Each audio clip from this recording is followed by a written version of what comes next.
Veamos las características generales de la función polinómicas de segundo grado. Primero recordar que y es exactamente lo mismo que decir f de x, ya que es una función que depende de la variable independiente x. Bien, pues tiene que cumplir, se llama función, esta función se llama funciones polinómicas de segundo grado, también conocidas como función cuadrática o parábola. Siempre tiene que cumplir que a, el coeficiente que acompaña a la x al cuadrado, tiene que ser diferente de 0. ¿Por qué? Porque si fuera 0 tendría simplemente una recta. La gráfica que me da esa función es una curva simétrica, donde tiene una rama que decrece y otra que crece siempre y cuando a sea mayor que 0. Si a fuera menor que 0, pero si a, mientras que si a es menor que 0, entonces tendría esta apariencia. Fíjense que aquí, la de arriba, este valor de aquí sería el mínimo. Esto sería un mínimo y en la de abajo coincidiría y sería un máximo, ya que sería el máximo valor que puede tomar y en esta, y aquí sería el mínimo valor que puede tomar él. Esto sería, está abierta, la de arriba está abierta por arriba, sería una parábola cóncava. Y la de abajo, está abierta por abajo, sería una convexa. Cuanto mayor sea el valor absoluto de A, las ramas estarán más unidas. Menor será la distancia de aquí a aquí, cuanto mayor sea A.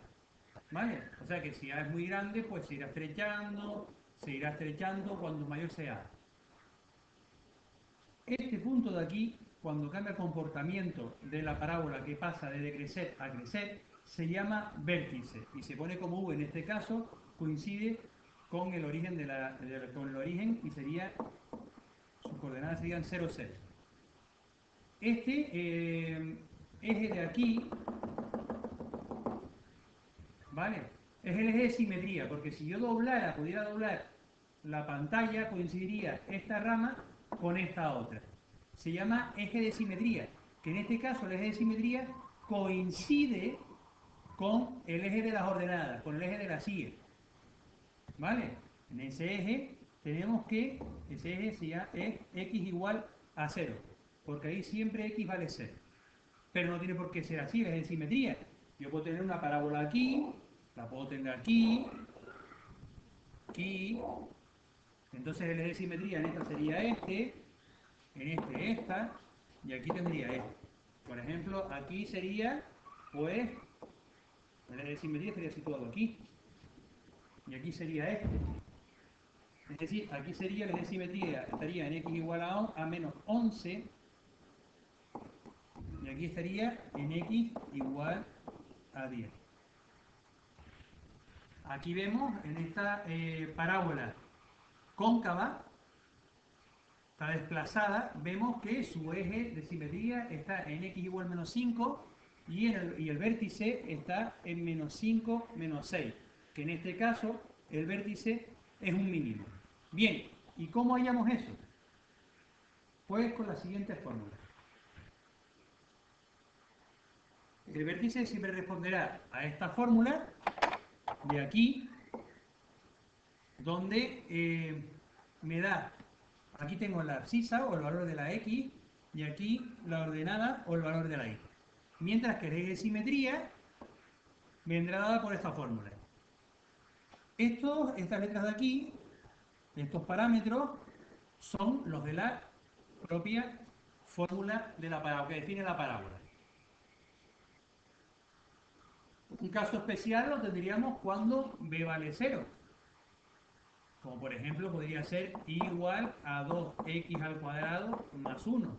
En ese caso, fíjense que el vértice estaría situado en 0, y después tendría aquí, esto sería 0, y 4A, se va con 4A, el vértice de aquí, es decir, que siempre sería una parábola que se va moviendo en el eje de las ordenadas.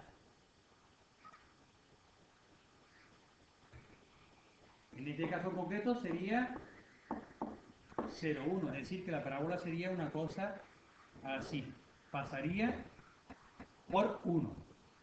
¿De acuerdo? Es decir, que aquí me daría, la C me daría donde corta el eje de la silla. Y vemos que el eje de simetría sería 0 esto, luego el eje de simetría coincidiría con el eje de la silla, también con el eje de las ordenadas. Otro aspecto importante e interesante sería saber dónde cortan las ramas al eje de las X, por ejemplo, en este caso. Y para eso, aquí justo, ¿qué ocurre? Pues que Y vale 0. Es decir, que tendríamos que igualar esto a 0. 0 es igual a ax al cuadrado más bx más c. Luego tengo una ecuación de segundo grado y despejando las x me daría dos valores, x1 y x2. Y esos valores serían donde corta la parábola al eje de las x, perdón, al eje de las abscisas.